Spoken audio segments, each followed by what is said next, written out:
Mga kabugha, magbubo ta og bulak.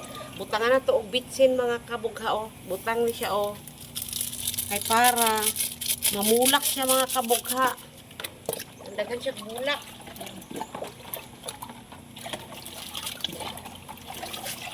Ibubo na ko aning santan. Oh, ito.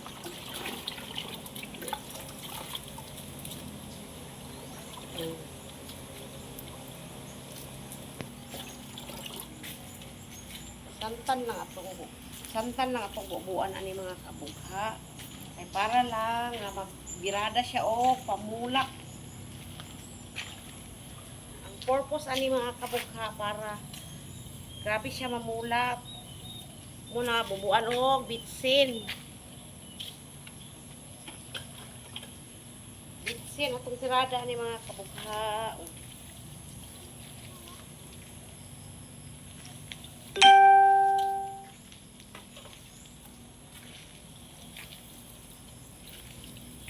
Uni ang sekreto sa bulak nga kailangan og sige pamulak. Renta sa pikas.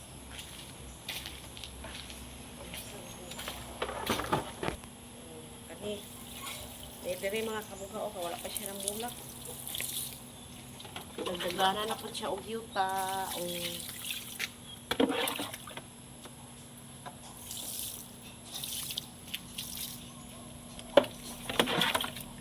bitsin kay katapat ani para mamulak.